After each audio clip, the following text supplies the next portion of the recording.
At least you won't have to pretend to care about visiting anymore. Those words came from my wife's mouth 3 feet from my father's casket.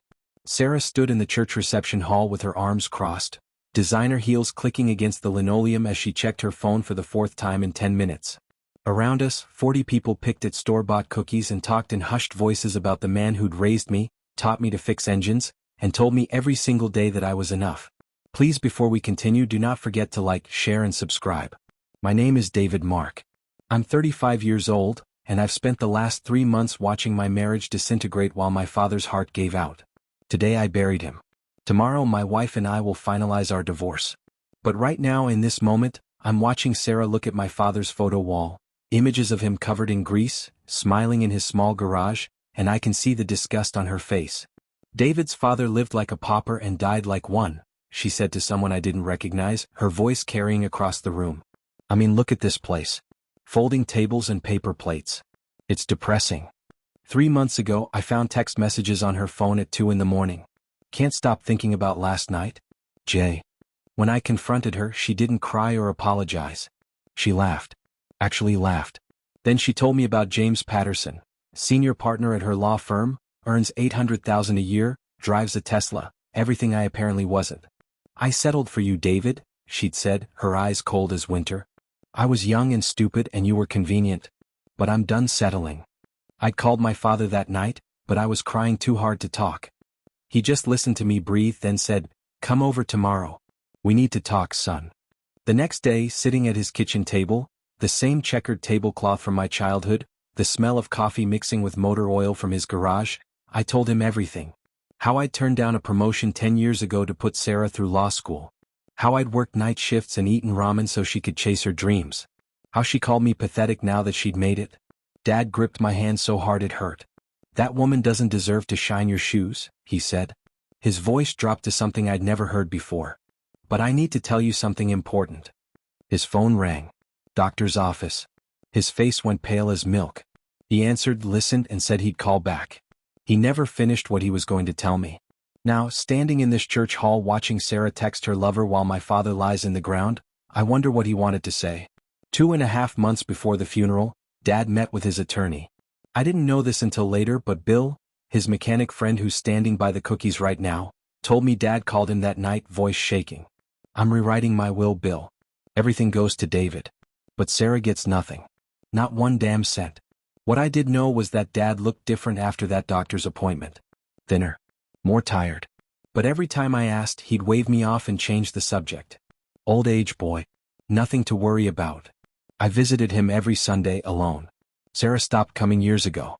She called his house claustrophobic and said it smelled like poverty and motor oil. Once, when we were driving back from a visit, she'd taken a call from her friend Nicole on speaker. "David's father is this pathetic old mechanic," she'd said, laughing. "I can't believe I have to pretend to care when he finally kicks it." I'd pulled over and vomited on the side of the road. What I didn't know, what I wouldn't find out until tomorrow, was that Dad had been at my house that exact day 3 months ago, bringing soup because I'd been sick.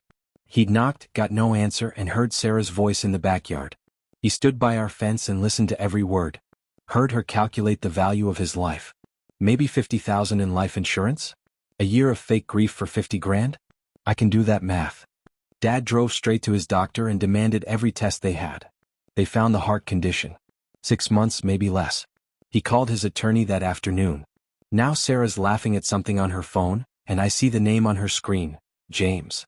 My Aunt Linda walks over to me, puts her hand on my shoulder. "Honey, your father called me last month. He said, 'Linda, I'm about to give David the armor he needs.'" What did that mean? I have no idea. But standing here, watching Sarah text her lover at my father's wake, I feel something shift in my chest. Something that's been asleep for 3 years, since the night I proposed and she said yes but looked disappointed. Tomorrow we meet with Dad's attorney for the will reading. Sarah thinks it's a waste of time. "Some savings bonds probably," she'd said this morning. "Just sign whatever and let's move on with our lives." 6 weeks before the funeral, I got an email at work. Divorce petition Mark versus Mark. I opened it in my cubicle and the words blurred together. Sarah was claiming I was emotionally abusive, financially irresponsible. She wanted the house, both cars, half my pension.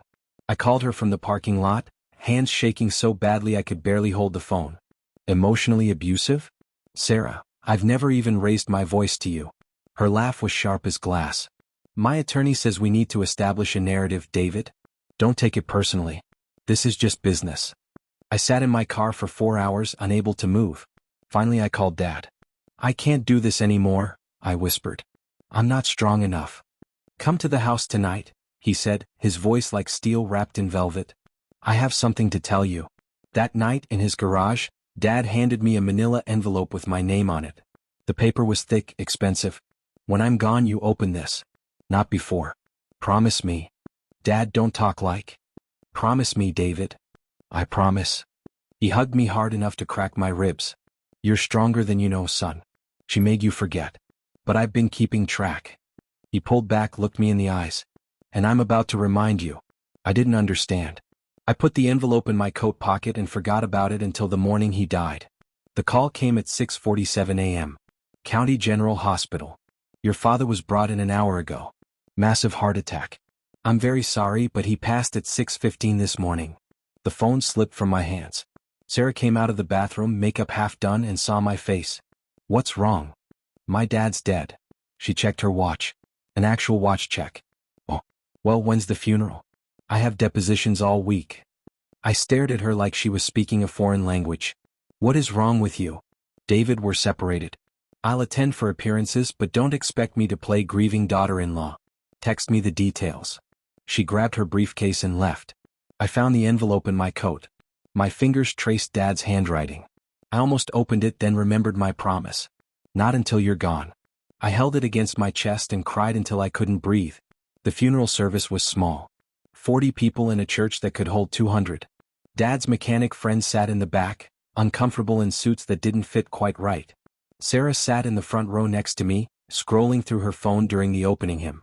When it was my turn to speak, I walked to the podium with shaking legs.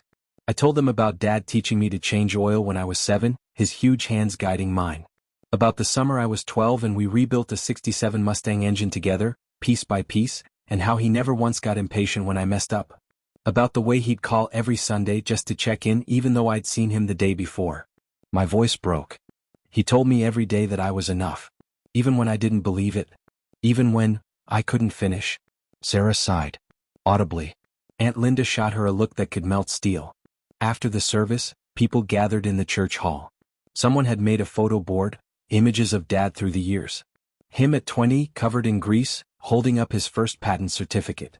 I'd seen that certificate on his garage wall my whole life but never really looked at it. Just some mechanical thing he'd invented. Nothing special. Bill, the mechanic, stood next to me looking at that photo. Your dad was brilliant, you know. That valve design, nobody else could have figured that out. He was good at fixing things, I said. Bill's expression went strange. David, did he ever tell you about? He stopped. Shook his head. Never mind. Tomorrow. You'll understand tomorrow. Sarah walked up with her phone. How much longer is this? James wants to know if I'll make dinner. Something inside me snapped. My father just died. And you're milking it. She looked around the modest hall, the folding tables, the paper plates. Look at this place, David. Your dad lived like a pauper and died like one. I'm sorry, but this is depressing. Bill heard her. His face went red. Ma'am, Robert was a great man. A great man would have left his son something to show for his life. She turned to me. I'm leaving. Call me after the will reading tomorrow. I assume there's some tedious paperwork I'll need to sign off on. The wake at Dad's house was worse. Sarah stood in his kitchen. The kitchen where I'd eaten breakfast every morning before school, where Dad had taught me to make his famous chili, where he'd held me when Mom died, and she looked around like she'd stepped in something foul. I mean, look at this place, she said to someone, not caring who heard. David grew up here? It explains so much about his lack of ambition. She opened a cabinet. Mismatched dishes, some from the 70s. These probably came from garage sales. I was carrying Dad's toolbox, the one he'd used for 40 years, every tool worn smooth from use, and my hands started shaking so hard I had to set it down. Sarah's voice carried through the small house. At least I won't have to pretend to care about visiting anymore. One good thing about death, it ends obligations. She actually laughed. I walked into the kitchen. Get out. What? Get out of my father's house. Her smile was cruel. Our separation agreement gives me the right to attend family events until. We're not family. We haven't been for months. Get out. She grabbed her designer purse. Fine. Call me tomorrow after the attorney reading. I assume there's some savings bonds or something tedious. She paused at the door, looked back at the worn furniture, the old appliances, the life my father had built. Try not to be too dramatic about this, David. Death is natural. Your father was old. 70 isn't exactly tragic. The door slammed. Nobody spoke. Aunt Linda came over, tears in her eyes. Honey, tomorrow's will reading. Your father called me last month. He said, Linda, I'm about to give David the armor he needs. I didn't understand then. But now. She looked at the door where Sarah had left. Now I think I do. That night, alone in Dad's house, I walked through the rooms one last time. In his garage, I found that patent certificate on the wall. U.S. Patent #4, 892, 736. Industrial Pressure Valve Component. Inventor, Robert James Mark. 1989. I'd never paid attention to it before. Just Dad being Dad, fixing things nobody else could fix. I fell asleep in his recliner, the manila envelope on my chest. The law office of Harrison and Associates was downtown, all mahogany and leather. I arrived 15 minutes early. Aunt Linda came with me. Bill the mechanic showed up, which surprised me. 2 other men I recognized from Dad's garage were there too. At 10:15, Sarah rushed in wearing a designer suit, Starbucks in hand, sunglasses on even though we were indoors. Sorry, conference call ran late. She sat across from me, didn't make eye contact, and immediately started typing on her phone. Mr. Harrison cleared his throat. He was maybe 60, silver hair, sharp eyes. We're here for the reading of Robert Mark's last will and testament, dated October 15, 2025. He looked directly at Sarah. Mrs. Mark, I need your full attention for this. Sarah didn't look up. Whatever Robert left, just give it to David. I'll sign whatever. She yawned. Harrison's voice turned to ice. Mrs. Mark. But your phone. Away. Something in his tone made her look up. She set the phone down with exaggerated slowness. Fine. Let's get this over with. What's the estate? 10,000? 20? Some life insurance. Harrison opened a file. His face was carefully neutral. Mrs. Mark, the estate is valued at approximately $47.3 million. The room went silent. Sarah's coffee cup froze halfway to her mouth. Her lips moved but no sound came out. I couldn't breathe. Couldn't think. Couldn't process what I'd just heard. I'm sorry, Sarah finally said. What? Harrison continued like he was reading a grocery list. Robert Mark held U.S. patent number 4,892,736 for an industrial pressure valve component, issued in 1989. He licensed this patent to 3 major corporations, generating between $380,000 and $450,000 annually for 36 years. The patent. The certificate I'd seen on his wall my entire life. The one I thought was just a proud memento of fixing something. He lived frugally and invested wisely, Harrison continued. The estate includes $31 million in diversified stock portfolios, $8.2 million in municipal bonds, $4.1 million in real estate holdings, $2.8 million in cash and money market accounts, and $1.2 million in remaining patent royalties. My father, who drove a 1998 pickup truck, who wore the same jacket for 15 years, who clipped coupons and ate dinner at 5 p.m. to save money, who fixed other people's cars and never charged enough. $47 million. Sarah's face transformed. Shock melted into something hungry, predatory. She leaned forward and for the first time in months she smiled at me. A real smile. David. Oh my God. David, this is incredible. We're set for life. We can. The will specifically states, Harrison interrupted, his voice cutting through her excitement like a blade, that 100% of the estate passes to David Mark, with the following explicit exclusion. Sarah froze. Harrison read from the document. My son's spouse, Sarah Collins Mark, is to receive no portion of this inheritance, nor any claim to assets, property, or income derived from this estate. This exclusion is intentional and made with full mental capacity. The color drained from Sarah's face. What? Sarah has shown contempt for my son's character, my family's values, and my life's work. This inheritance is for David alone, a man of integrity, loyalty, and kindness. His soon-to-be ex-wife has none of these qualities. Soon-to-be ex-wife. Dad knew. Before I even told him, he knew. Sarah found her voice. Soon-to-be ex-wife? How did Robert? Her eyes snapped to me, filling with rage. You poisoned your own father against me. You told him lies about our marriage, about me, you. There's more, Harrison said. He pulled out a second envelope. Robert left instructions for this letter to be read aloud if Sarah was present at the will reading. My heart hammered against my ribs. Sarah's face went white. Harrison began to read. David, son, I need you to know something. 3 months ago, I came to your house to surprise you with dinner. You weren't home yet. Sarah was in the backyard on the phone. I heard everything. Oh God. Oh no. She was talking to her friend Nicole. She said, David's father is this pathetic old mechanic who smells like motor oil. I can't believe I have to pretend to care when he dies. At least when he finally kicks it, maybe there'll be life insurance or something. A year of fake grief for $50,000 would be worth it. Sarah stood up. That's a lie. I never. She laughed, David. She laughed about my death. The room spun.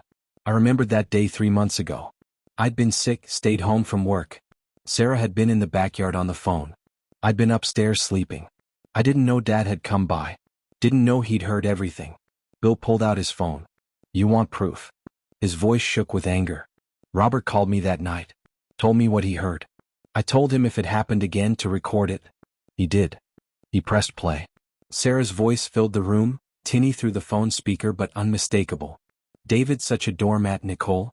And his father? God, that old man smells like grease and failure. I swear when he finally kicks the bucket, I'm not even pretending to cry. Maybe there'll be, what, $50K in life insurance? A year of fake grief for $50,000? I can do that math. The recording ended. Sarah stood there, mouth open, face the color of ash. Every person in that room stared at her. That's out of context, she whispered. I was venting. I was frustrated. I didn't mean. Harrison cut her off. The will can be contested, of course. However, I should inform you that the inheritance was structured specifically to avoid community property claims. All assets were held in irrevocable trusts established before your marriage, with David as sole beneficiary. The timing of distribution, upon Robert's death, means these assets never entered the marital estate. Sarah's lawyer instincts kicked in. She grabbed the edge of the table. The patent buyout, when did that occur? 3 months ago. $23 million deposited directly into David's trust. Harrison looked at her over his glasses. You have no legal claim to any portion of this estate, Mrs. Mark. Your marriage to David does not entitle you to inheritance he receives from his father. Sarah turned to me. Her eyes were wet, desperate. David, please, we can fix this. I was angry, I said things I didn't mean, the affair was a mistake. I was confused and stressed and I. Do you remember what you said yesterday? My voice sounded strange to my own ears. Steady. Come. At the funeral. Let me remind you, since you seem to have forgotten. She reached for my hand. I pulled away. You said my father lived like a pauper and died like one. You said I was milking it. You said at least you wouldn't have to pretend to care about visiting anymore. I stood up. You said a great man would have left something to show for his life. I didn't mean. Yes, you did.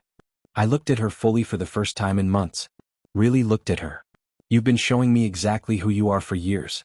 I just didn't want to see it.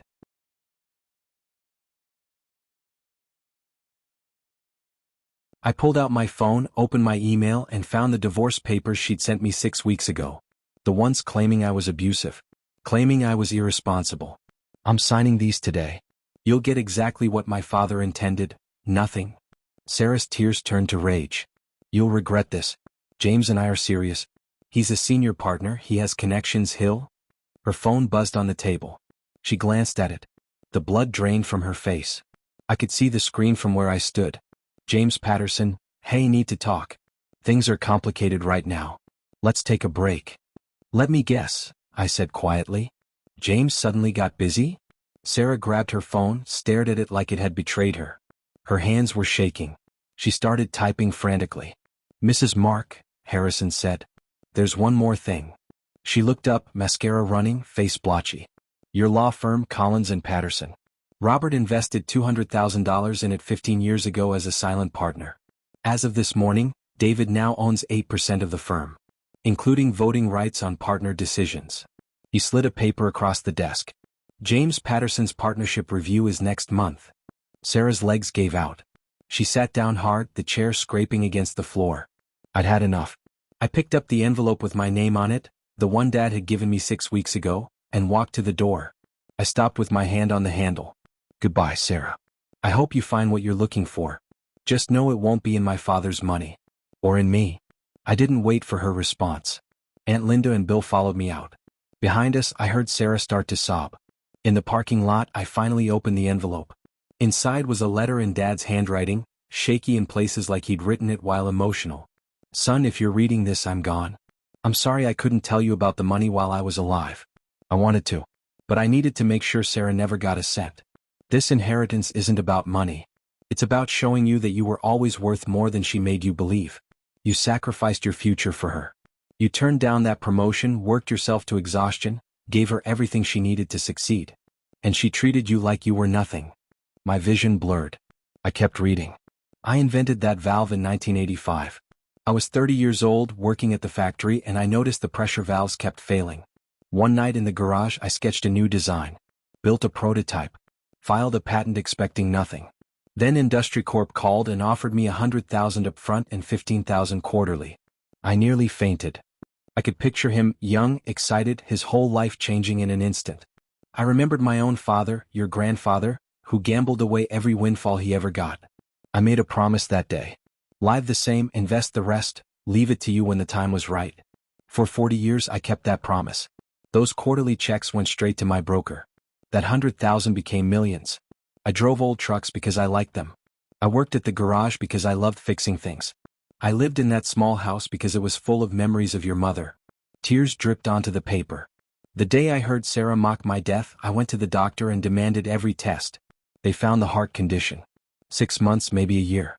I called Harrison that afternoon and rewrote everything. Not out of revenge, son. Out of love. I needed you to know your worth. This money isn't the gift. The gift is freedom from someone who never valued you. The gift is knowing that your father saw exactly who you are, a good man with a good heart. Don't let her or anyone make you forget that again.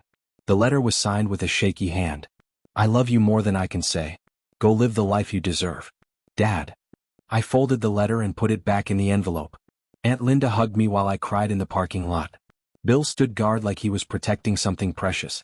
Your dad called me the night before he died, Bill said quietly. He said, Bill, tomorrow I'm going to the hospital for more tests. If anything happens, make sure David knows. Make sure he understands that everything I did was because he's my son and I love him. Make sure he knows his worth. Bill's voice cracked. He knew David. He knew he was running out of time. The divorce was finalized 60 days later. Sarah's attorney tried everything: community property claims, arguments about marital contributions, claims that Dad was mentally incompetent when he wrote the will. Harrison demolished every single argument. The judge ruled in my favor on every point. Sarah got nothing.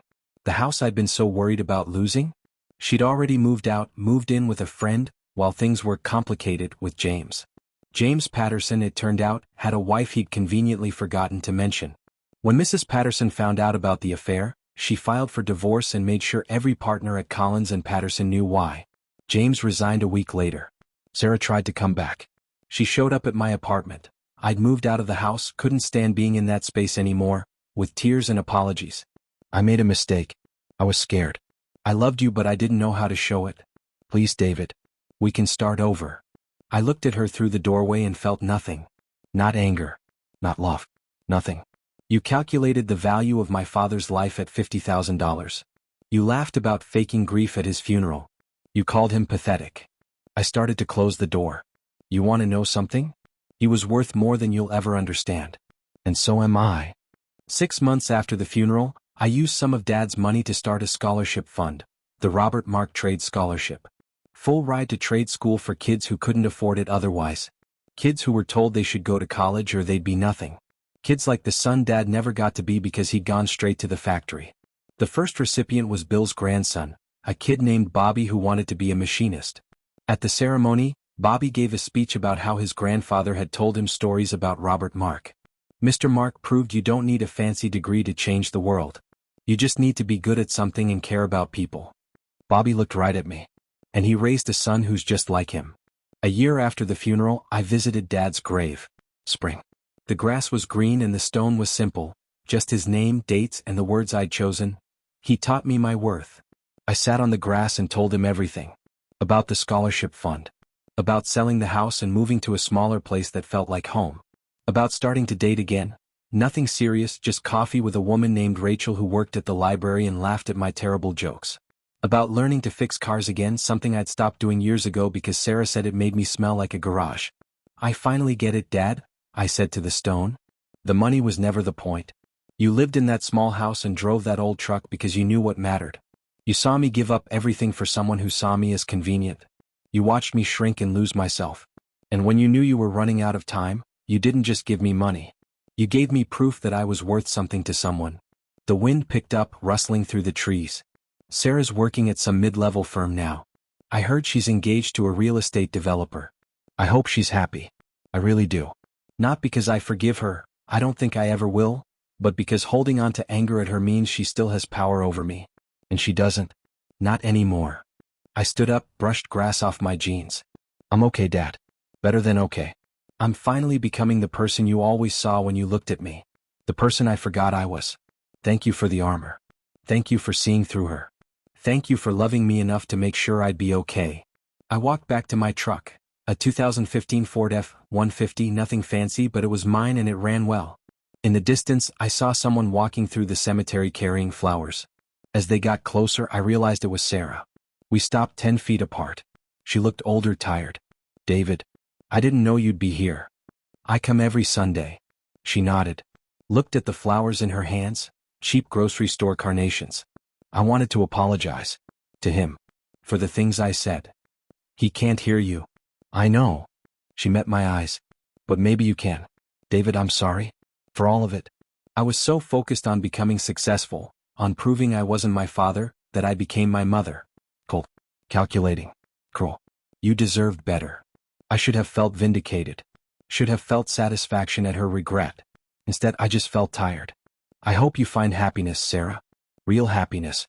Not the kind that comes from money or status or impressing people who don't matter. The kind that comes from being a good person. Like your father was. Like my father was, I agreed. She turned to leave, then looked back. For what it's worth, Robert was right about you.